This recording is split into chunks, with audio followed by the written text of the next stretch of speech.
अस्सलाम वालेकुम। मोहतरम नाजरीन, बेटियों का कोई घर नहीं होता।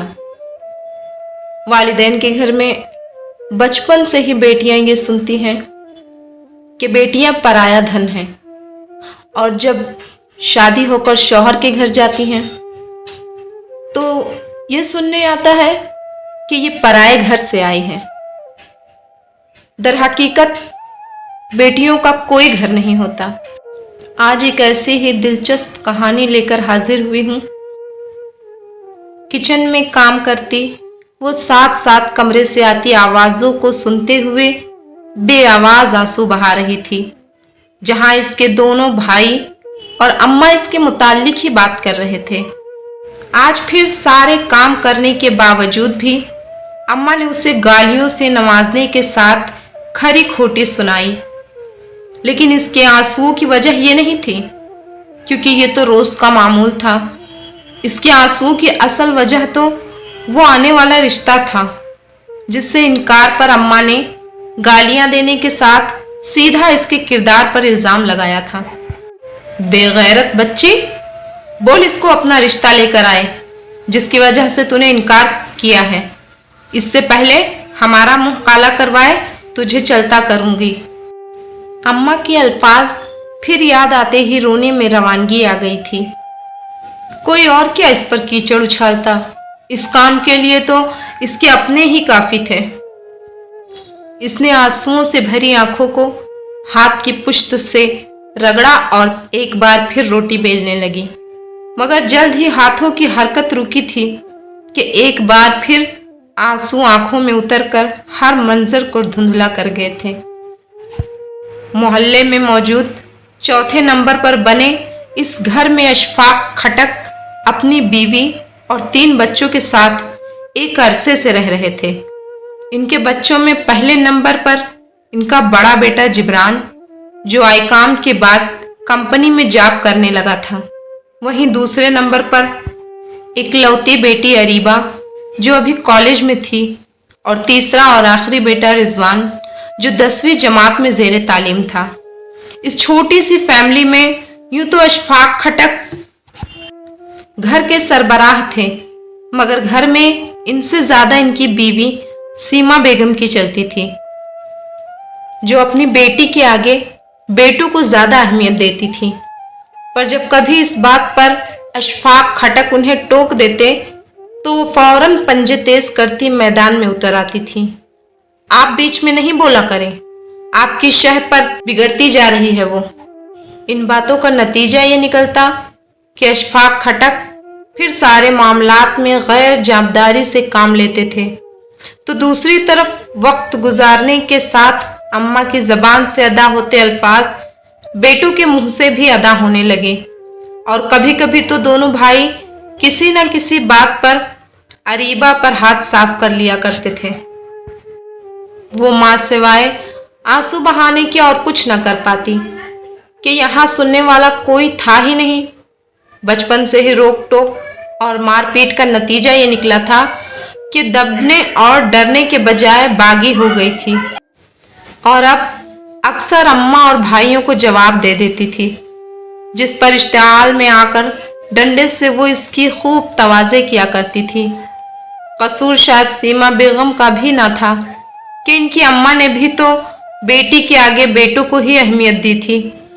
फिर पुरानी सोच रखने वाली क्यों ना बेटा बेटी में फर्क करती। दफा हो जाओ इस घर से, जान छोड़ दे हमारी, शादी कर और निकल जा।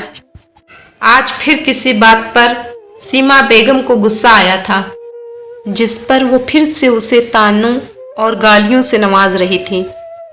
कहाँ जाऊं, घर से भाग जाऊं? जब्त जवाब दे गया तो इसकी भी आवाज निकली, अरे क्या शोर मचा रखा है, छुट्टी वाले दिन भी घर में सुकून से नहीं रह सकते। बड़े भाई तक आवाज पहुंची तो वो भी चीख कर बोले, शादी करें और निकालें उसे घर से, इसने ही घर का माहौल खराब कर रखा है। वो गुस्से से चिल्लाए, क्यों जाऊं मैं, ये मेरे बाप का घर है। घर से निकालने वाली बात अरीबा को बहुत बुरी लगी थी, तभी खुद को बोलने से रोक ना सकी। निकल निकल यहाँ से, तू इस काबिल नहीं है, तुझे घर में रखा जाए। नमक हराम औरत, ससुराल में जाकर भी जूते खाएगी। शादी करे और निकाले इसे, वरना एक दिन हम सबका मुंह काला कराएगी, ये गलीज औरत। जिब्रान बोलने पर आया तो रुकने का नाम ही नहीं लिया, जबकि सीमा बेगम को इसके अल्फाज के बजाय घर से बाहर जाती आवाजों की फिक्र होने लगी थी कि कहीं पड़ोसी सुनकर तमाशा देखने घर ही ना आ जाए। चुप हो जा, लोग जमा हो जाएंगे तेरी आवाज सुनकर। होने दे जमा, इसकी वजह से मेरी शादी भी नहीं हो रही है। शादी करें और निकालें इसे घर से, मैं इसके जनाजे में भी शरीक नहीं होऊंगा।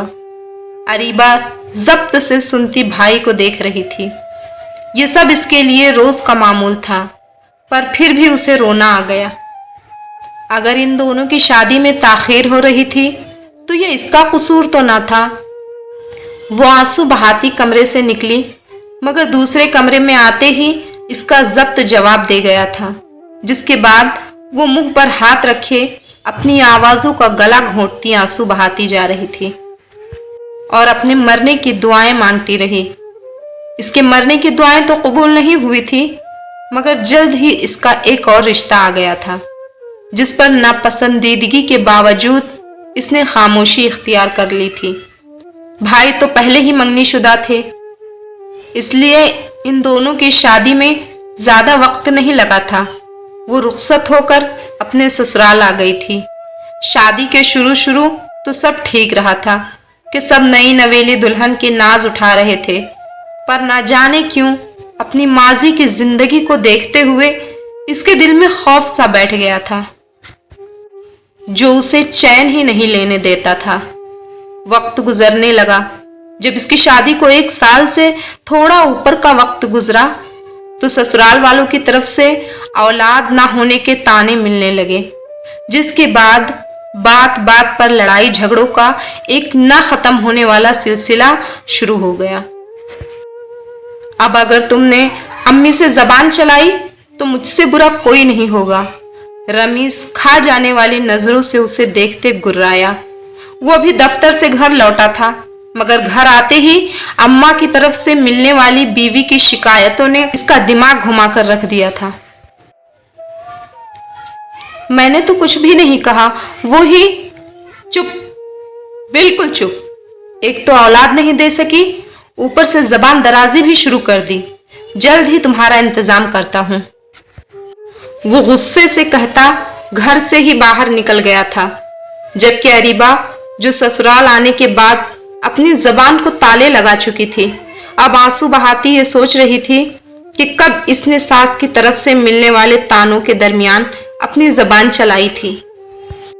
रमीज की धमकी सिर्फ धमकी साबित नहीं हुई थी। आने वाले कुछ ही दिनों में इसने अरीबा के खौफ को हकीकत का रूप पहनाया था। जब एक दिन वो काम के बहाने घर से निकला, पर वापसी पे अपने साथ एक औरत को लेकर घर में आया। ये कौन है रमेश? सवाल माँ की तरफ से हुआ था। ये आरजू है, मेरे दफ्तर में ही काम करती थी, हम दोनों ने शादी कर ली है। अल्फाज थे कि गोया पिघला हुआ शीशा जो अरीबा के कानों में उंडेला गया था। कुछ कहे बगैर वो अपने कमरे में आकर दरवाजा बंद करके आंसू बहाने लगी थी। दिल में आया कि घर वालों को फोन करके अपने ऊपर गुजरी इस कयामत के बारे में बताए, पर ससुराल में भी जूते खाएगी। उसे अम्मा और भाई की बातें याद आते ही वो वक्त की सितम ज़र्फी को भी खामोशी से सह गई कि इसके पीछे लड़ने वाला तो कोई था ही नहीं जो इसके इस हक में बोलता। और फिर वक्त यहाँ थमा नहीं था।